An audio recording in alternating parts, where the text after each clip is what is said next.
Fierce giant dog digs up a lost box in the backyard. What's inside changes everything. It was a quiet morning when the first sound of furious digging broke the stillness in Sarah's backyard.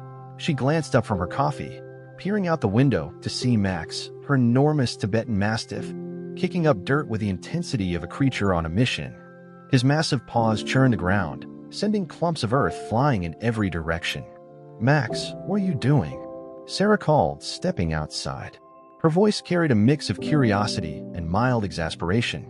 Max paused, his thick coat dusted with dirt, and gave her a glance before returning to his task. His determination was unshaken. Sarah sighed, walking over to inspect his work. The backyard had always been Max's domain, a place where his boundless energy and natural curiosity could roam free. But this was new. As she drew closer, Sarah noticed something odd. Max wasn't digging aimlessly. His paws were uncovering something buried deep in the soil. A glint of metal caught her eye as he scraped away more dirt. Kneeling beside him, she helped clear the remaining soil, her heart beginning to race with curiosity. Together, they unearthed an old, rusted box. It was heavy, with hinges that creaked as Sarah lifted the lid. Max sat back on his haunches, watching her intently, his tail wagging slightly as if sensing the importance of their discovery. Inside, Sarah found a collection of objects wrapped in faded fabric. Her fingers trembled as she carefully unwrapped the first item, a stack of old letters tied with a weathered ribbon. Beneath them was a photograph, sepia-toned and worn at the edges. It depicted a young couple standing in front of the house, their faces alight with joy. Sarah's breath caught. She recognized the house immediately. It was hers, though the yard looked different in the photo. The couple, however, were strangers to her. Who were they, and why had this box been buried here? Max nudged her shoulder gently, breaking her train of thought. "Good job, boy," she murmured, scratching behind his ears. "But what have we stumbled on?" She carried the box inside, placing it carefully on the kitchen table. The contents were a mix of personal keepsakes, a locket containing a lock of hair, a journal with delicate handwriting, and an old key that looked like it belonged to a chest or trunk. As Sarah examined the items, a sense of unease mingled with her curiosity. Who had buried this? And why? The journal seemed like the best place to start, so she opened it cautiously, the brittle pages crackling under her touch. The first entry, dated decades earlier, described the couple's excitement at moving into the house. Their names were Alice and Thomas, and they spoke of their dreams for the future, the renovations they planned, and the family they hoped to build. Sarah read on, captivated by their story. The entries painted a picture of a deeply loving couple who poured their hearts into the home. But as the pages turned, the tone shifted. The once hopeful words gave way to accounts of hardship, a lost job, mounting debts, and an unspoken tragedy that cast a shadow over their lives.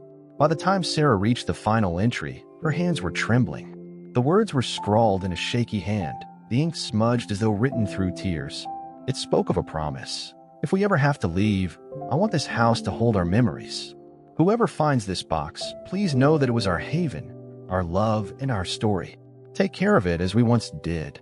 Max whined softly, resting his head on Sarah's lap. She stroked his fur, her heart heavy with the weight of what she'd read. The box wasn't just a random find. It was a window into a life that had been lived within these walls, a reminder of the fleeting nature of time and the lasting imprint of love. But the box had raised more questions than it answered. Who were Alice and Thomas? What had happened to them? And what did the key unlock? Sarah resolved to find out. She owed it to the couple who had left their story behind, and to Max, whose instinct had led her to this discovery. "Looks like we've got some digging of our own to do," she said, ruffling his ears. Max barked in agreement, his tail wagging furiously as if ready for the next adventure. Over the next few days, Sarah couldn't shake the sense of responsibility that had settled over her since finding the box. The house had always felt like hers, a space where she could retreat from the world and feel at peace. But now it felt shared, inhabited not just by her memories but by echoes of Alice and Thomas. She spread the box's contents across her dining table, carefully examining each item. The letters, fragile but legible, were addressed between Alice and Thomas during what seemed to be a long separation. They were filled with tender words and promises of reunion, but as she read further, the tone shifted to one of desperation. A particular line from Thomas caught her attention. "I've hidden the key where it can be found when the time is right. If we cannot return, I hope the house will find someone to care for it as we did." Sarah's eyes drifted to the rusted key, she had found in the box. It was small, ornate, and heavy with the weight of mystery. What could it unlock? Max seemed just as curious as she was. He often circled the table, his nose twitching as though the objects held a scent he could sense. Sarah chuckled, scratching his head. "You're not going to dig up the next clue, are you?" Max wagged his tail and barked, making her laugh despite her lingering unease. The journal and letters hinted at a deeper story, one Sarah couldn't piece together on her own. She decided to visit the local library, hoping old records or archives could shed light on the couple's fate. With Max at her side, she packed the box's contents into her bag and headed into town. The librarian, a kind woman named Mrs. Talbot, listened intently as Sarah explained her discovery. "Alice and Thomas lived in your house, you say?" Mrs. Talbot's brow furrowed thoughtfully. "That name does sound familiar. Let me check our historical archives." Sarah waited anxiously as the librarian sifted through old property records and newspaper clippings. After what felt like an eternity, Mrs. Talbot returned with a yellowed piece of paper. "Here we are," she said, handing Sarah the document. The house belonged to Alice and Thomas Whitaker in the late 1940s. It seems they fell on hard times after Thomas lost his job at the factory. There's a record of the house going into foreclosure in 1951. Sarah's heart sank. "Do you know what happened to them after that?" Mrs. Talbot shook her head. "Unfortunately, the records end there." But she added, her eyes twinkling, "If they left behind a key, they might have hidden something important. Old houses like yours often have forgotten compartments or hidden spaces. Have you checked the property thoroughly?" That night, Sarah and Max combed through the house, looking for anything that might match the key. They tapped on walls, searched under floorboards, and inspected every cabinet and closet. Hours passed without success, and Sarah began to wonder if she was chasing a ghost. "Maybe it's gone," she murmured, sitting on the floor beside Max. "Or maybe it's something we'll never find." Max rested his massive head on her lap, his quiet presence grounding her frustration. But just as Sarah was about to call it a night, Max perked up. He trotted to the fireplace in the living room and sniffed around the hearth, his nose pressed to the stonework. "What is it, boy?" Sarah asked, getting up to investigate. Max pawed at the base of the fireplace, whining softly. Sarah crouched down and ran her hands along the stone. To her surprise, one of the stones shifted slightly under her touch. Her pulse quickened. She grabbed a flashlight and shone it into the gap Max had uncovered. There, nestled in the shadows, was a small wooden panel. She pried it open to reveal a tiny compartment, and inside it a metal lockbox. The lockbox was dusty and heavy, its surface tarnished with age. Sarah's hands trembled as she fit the key from the first box into the lock. It turned with a satisfying click, and the lid creaked open. Inside was a bundle of documents, along with a small velvet pouch. Sarah unfolded the papers first, deeds, receipts, and a handwritten letter detailing the couple's wishes for the property. The letter explained that Alice and Thomas had saved every penny they could to buy the house, and when they realized they might lose it, they hid these papers in the hopes that one day, the home could be restored to its former glory.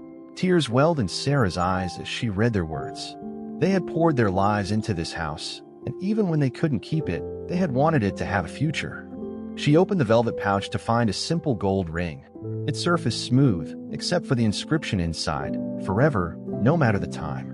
Sarah sat in silence for a long moment, her heart aching with a mix of sorrow and awe. Max nuzzled her gently, his presence a reminder of the strange, miraculous way this journey had begun. "This is what they wanted us to find," Sarah whispered. "Their love, their story, it's all here." She resolved to honor Alice and Thomas's memory by preserving the house and sharing their story. She contacted a local historical society, offering the documents and letters for an exhibit.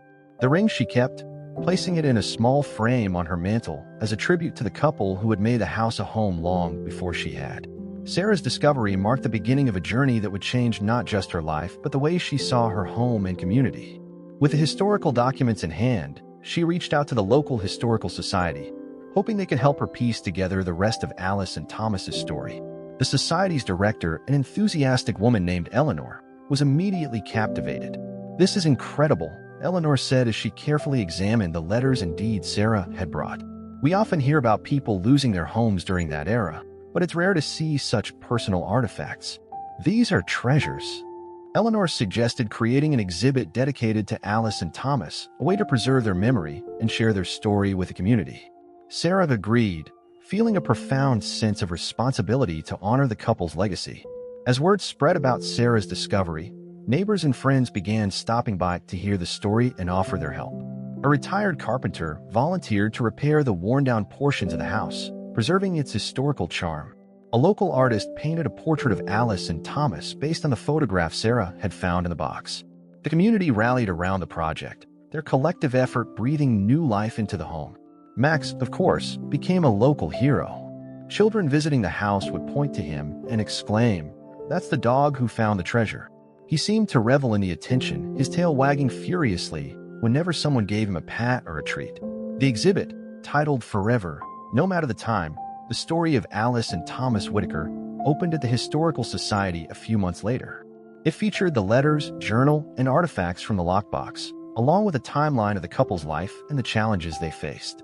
At the center of the display was the gold ring, its inscription catching the light like a beacon of enduring love. The opening night drew a crowd far larger than Sarah had expected. Families, students, and history enthusiasts filled the room, captivated by the story of a love that had transcended time and hardship. Eleanor gave a heartfelt speech, praising Sarah for her dedication and Max for his pivotal role in uncovering the past. When it was Sarah's turn to speak, she stood nervously before the crowd. "This isn't just a story about Alice and Thomas," she began, her voice steady despite the butterflies in her stomach. "It's a reminder that love leaves an imprint. Their home, the home I'm lucky enough to live in, was a haven for them. And through their words, I've learned that even in the face of loss, love can endure." As the weeks passed, Sarah felt a profound shift within herself. The house, once a quiet refuge, now felt alive with history and meaning. She spent her evenings in the garden, imagining Alice and Thomas tending to the same soil. On stormy nights, she'd light a candle and read their letters, feeling as though she were keeping their memory alive. One evening, while brushing Max's thick coat, Sarah looked at him with a smile. "You know, Max, none of this would have happened without you.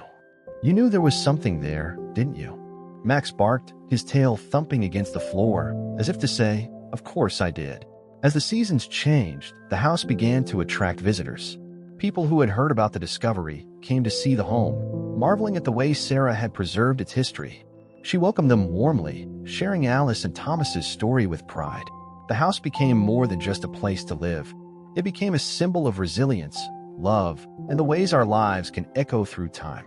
For Sarah, it was a transformation as much as it was for the house. She found herself more connected to the community, her once solitary life enriched by the relationships she'd formed. And through it all, Max remained by her side, constant reminder of the day everything changed. One quiet afternoon, as Sarah sat on the porch with Max, a neighbor approached with an envelope in hand. "This came for you," the woman said, handing it over. "I think it's from someone who saw the exhibit." Curious, Sarah opened the letter. Inside was a note written in neat, flowing script. "Dear Ms. Harper, I attended the exhibit about Alice and Thomas Whitaker, and I wanted to thank you. Thomas was my great-uncle, though I never had the chance to meet him. Hearing their story and seeing their belongings brought tears to my eyes. I can't express how much it means to know their love and their struggle have been honored in such a beautiful way. With gratitude, Emily Whitaker." Sarah read the letter twice, her chest tightening with emotion. She folded it carefully and placed it in the box with Alice and Thomas's letters, adding it to their story. As the sun set that evening, casting golden light across the backyard, Sarah looked at Max, who was sprawled out lazily at her feet. "You changed everything, you know that," she said softly, scratching his ears. "You gave me their story, and it feels like you gave me a piece of myself, too." Max lifted his head, his eyes meeting hers with the unspoken wisdom of a dog who understood far more than he let on. The wind rustled the leaves, carrying with it a sense of peace. Sarah smiled, her heart full. The house, the story, the journey, all of it had been unexpected, but it had become the most beautiful chapter of her life. And it had all started with Max's determination to dig. Though Sarah believed the story of Alice and Thomas had reached a fulfilling conclusion, life had a way of surprising her yet again. The letter from Emily Whitaker marked the beginning of a new chapter, a deeper connection to the past, and an unexpected bridge to the present. A few weeks after receiving the letter, Emily visited Sarah's home. She arrived carrying a small wooden box, her eyes wide with wonder as she took in the house that had once belonged to her great-uncle and aunt. "This is incredible," Emily said, her voice tinged with emotion. It's like stepping into their story. Sarah welcomed her warmly, guiding her through the home and sharing the discoveries she and Max had made. Emily listened intently, occasionally brushing away tears as she heard about the couple's letters, the hidden key, and the love that had endured through time. When they sat down for tea, Emily placed the wooden box on the table. "I brought this for you," she said. "It's not much, but it belonged to Alice. My family kept a few of her things, though we never knew the full story until now." Sarah opened the box carefully. Inside were a few more letters, a delicate brooch shaped like a flower, and a small leather-bound notebook. As she flipped through the pages, she realized it was a collection of Alice's poems, beautifully written verses that spoke of love, resilience, and the home she cherished. "They're stunning," Sarah said, her voice filled with, "Thank you for sharing this with me."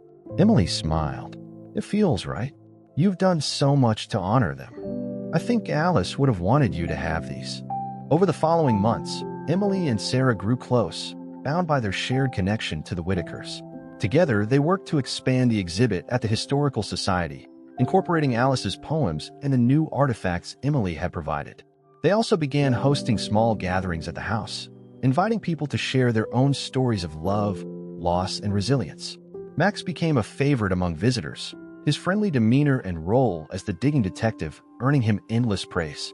Children loved hearing how he had uncovered the box, and Sarah often joked that he had a nose for history. One afternoon, as Sarah and Emily prepared for a community event at the house, a reporter arrived to interview them. The journalist, intrigued by the story of the Whitakers and Sarah's discovery, asked, "What's the most important thing you've learned from all of this?" Sarah thought for a moment before replying. "That love leaves an imprint.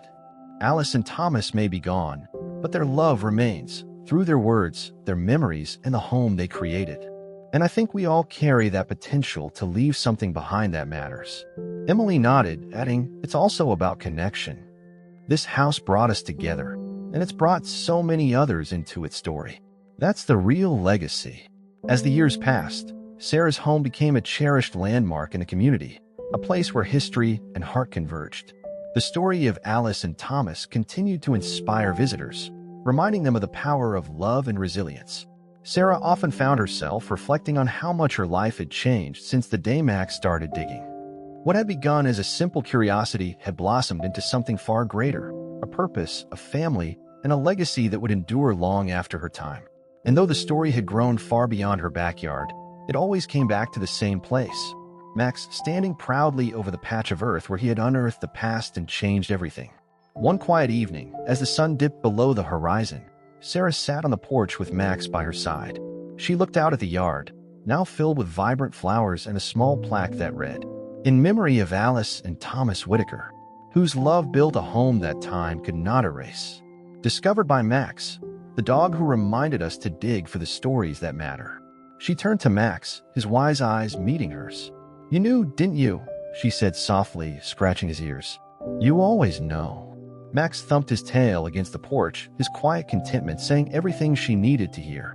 As the stars appeared in the sky, Sarah felt a profound sense of peace. Her life had been forever changed by that fateful day, but she knew the story wasn't just hers. It belonged to everyone who had been touched by the love of a couple who had once called this house their home, and to a dog who had refused to stop digging. As time went on, Sarah's discovery of the box became a treasured part of her life and her community.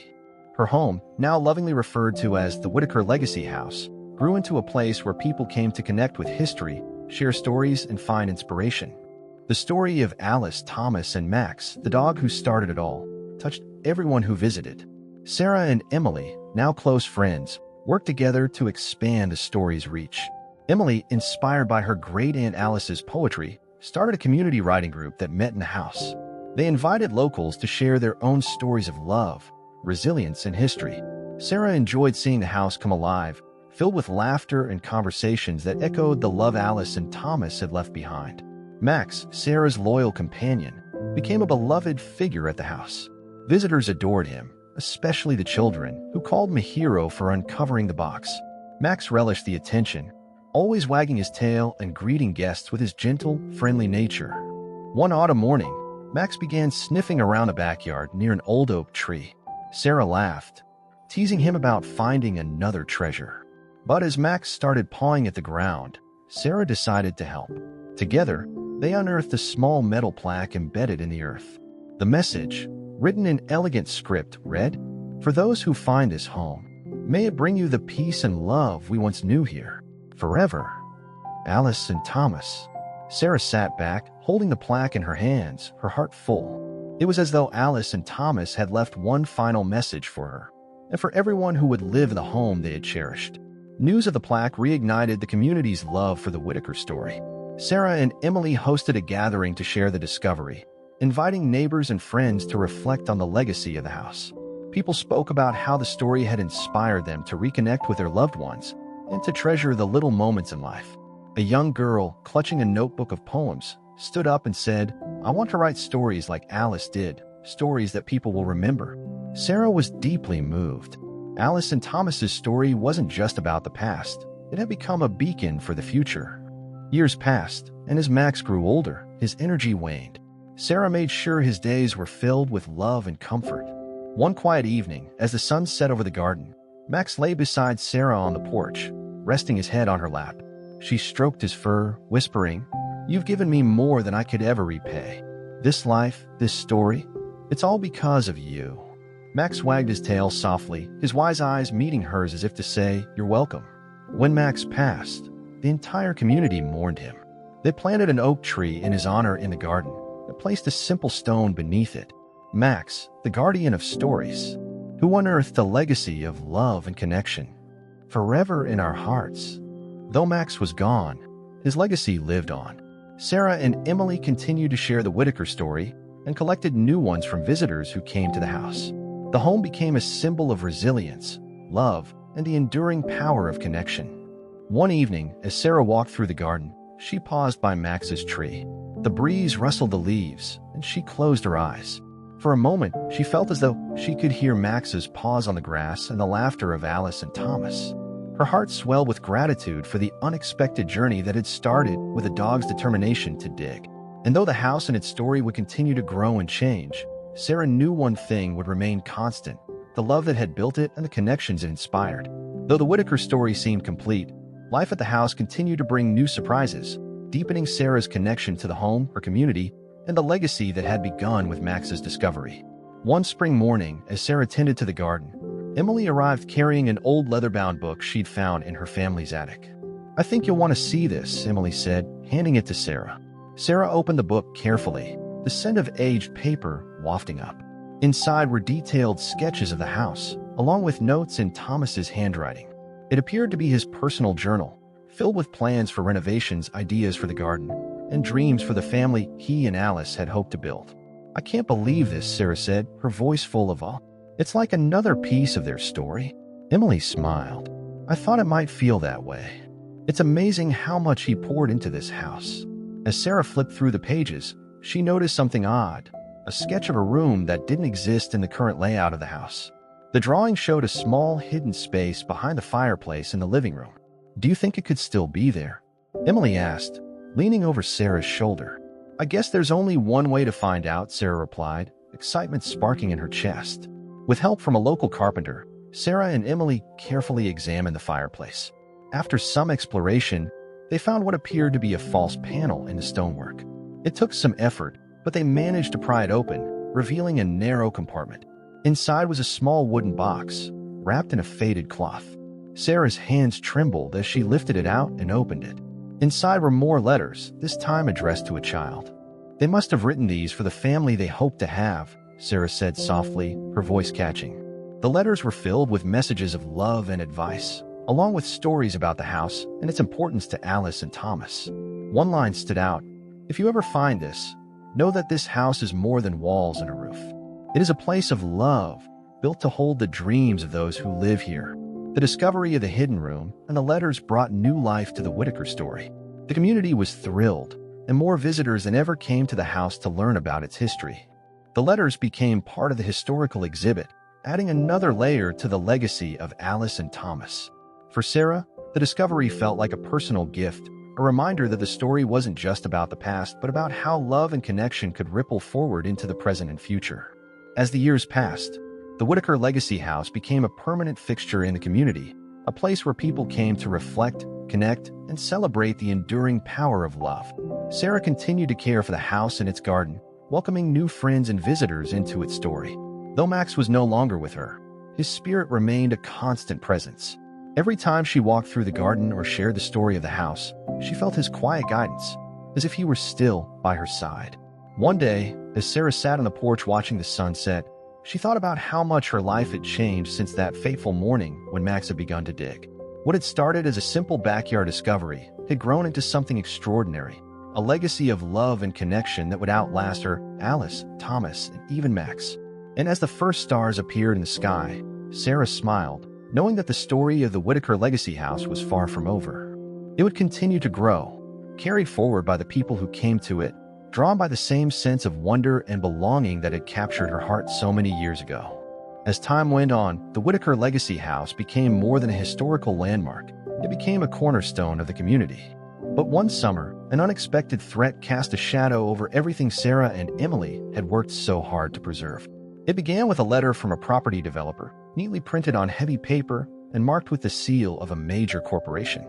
The letter informed Sarah that the land surrounding the house, including part of the property itself, had been sold to a developer who planned to build a luxury housing complex. The Whitaker Legacy House, it stated, would need to be relocated or demolished to make way for the project. Sarah's heart sank as she read the letter. The house wasn't just her home, it was a living testament to Alice and Thomas's story, a place where their love and dreams still resonated. Relocating or tearing it down would erase everything the house had come to represent. Emily arrived minutes after Sarah called her, the letter clutched tightly in Sarah's hand. "They can't do this," Sarah said, her voice trembling. "This house isn't just mine. It belongs to everyone." Emily nodded fiercely. "We're not going to let them take it away. We'll fight this." The community quickly rallied around Sarah and Emily.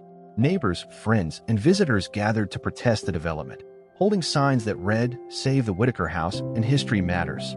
Stories of the house and its impact on people's lives spread on social media, drawing attention from local news outlets and even historical preservation advocates.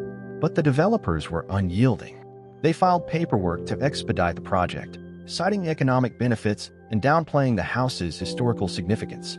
Tensions grew, and Sarah felt the weight of responsibility pressing on her shoulders. One evening, as she sat on the porch with Max's portrait nearby, she whispered, "What would you do, Max? How do I protect this place?" The breakthrough came in the form of an old photograph that Emily discovered in her family's attic. The picture, dated just a year before the Whitakers lost their home, showed Alice and Thomas standing proudly in front of the house. In the corner of the photo, barely visible, was a marker with the words, "Historical Society Registration." The marker suggested that the house might have been registered as a historical site long before the current preservation laws were in place. If true, it could provide the legal protection needed to halt the development. Sarah and Emily brought the photo to the Historical Society, which launched a frantic search through its archives. Days turned into weeks as they pored over dusty records, desperate to find proof of the house's protected status. Meanwhile, the developers pressed forward, setting a demolition date that loomed like a storm cloud on the horizon. On the eve of the demolition, Sarah received a late-night call from Eleanor at the Historical Society. "We found it," Eleanor said, her voice shaking with excitement. The house was registered as a historical site in 1948. It's protected under state law. They can't touch it. Relief flooded through Sarah as she hung up the phone. The next morning, she and Emily arrived at the site with the documents in hand. When the developers saw the evidence, their faces fell. The project was officially halted, and the house was safe. The victory was celebrated with a gathering at the house, where neighbors and friends came together to honor what they had saved. Sarah stood on the porch, addressing the crowd with tears in her eyes. "This house isn't just about Alice and Thomas," she said. "It's about all of us.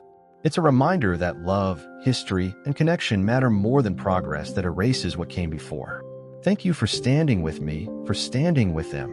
In the months that followed, the Whitaker Legacy House became a symbol of resilience, not just for Sarah but for the entire community. It stood as a testament to the power of love and memory, preserved against all odds. One quiet evening, as Sarah walked through the garden, she stopped by Max's tree. The leaves rustled softly, and she felt a familiar warmth in the air. She smiled, resting a hand on the tree's trunk. "You helped me save this place," she said softly, "just like you always did." As the sun dipped below the horizon, Sarah felt a deep sense of peace. The house was safe, its story intact. And though Max was gone, his spirit, like Alice and Thomas's, would always be a part of the home they had fought to protect. With the house safe and its legacy intact, Sarah found herself reflecting on the journey that had brought her here. The Whitaker Legacy House had grown into more than a historical site. It had become a living testament to resilience, love, and the power of community. The following spring, the community gathered for a special event to commemorate the house's history and the efforts to save it. Sarah and Emily stood on the porch together, looking out at the crowd of friends, neighbors, and visitors who had come to celebrate. Eleanor from the Historical Society stepped forward to speak. "This house is a symbol," she said, her voice clear and full of emotion. "It reminds us that love and history aren't just things of the past. They're alive in the present, carried forward by those who fight to preserve them. And none of this would have been possible without Sarah, Emily, and, of course, Mac." The crowd erupted in applause, many of them glancing toward the small memorial stone beneath the oak tree in the garden, which bore Max's name and the words, "Guardian of Stories, who unearthed a legacy of love." When it was Sarah's turn to speak, she took a deep breath, steadying herself as she faced the crowd. "This house started as a mystery," she began, "a box unearthed by a curious dog. But what it's grown into is something I never could have imagined." She paused, her gaze drifting to the tree and Max's memorial. "Max taught me to dig, not just in the ground, but into the stories that matter. He reminded me that every place, every life, has something worth preserving. And this house isn't just mine. It belongs to all of you, to everyone who's been touched by its story." Tears shimmered in her eyes as she continued. Alice and Thomas didn't just leave behind a house. They left behind a lesson, that love endures, that memories matter, and that when we work together, we can keep those things alive. Thank you, all of you, for being part of this story. The celebration continued late into the evening, the garden filled with laughter, music, and quiet moments of reflection. Sarah felt a deep sense of peace as she moved through the crowd, sharing smiles and stories with those who had become like family. Later that night, when the last guest had left and the house was quiet once more, Sarah stepped out onto the porch. The moon hung high in the sky, casting a soft glow over the garden. She walked to Max's tree, sitting beneath its branches as a gentle breeze rustled the leaves. "Thank you," she whispered, her voice carried into the night, "for everything." For a moment, she thought she heard the faint sound of Max's paws on the grass, his presence as comforting as it had always been. A smile spread across her face as she rested her hand on the ground, feeling the connection to all that had come before and all that lay ahead. The Whitaker Legacy House stood as a beacon for years to come, a place where stories of the past met the hopes of the future. And though the voices of Alice, Thomas, and Max were no longer heard, their love and spirit remained woven into the walls, the garden, and the lives of everyone who visited. It was more than a house. It was a legacy, a reminder that love, history, and connection could never truly be lost. And so, the story of the Whitaker Legacy House, and the dog who started it all, lived on, touching hearts and inspiring lives for generations to come.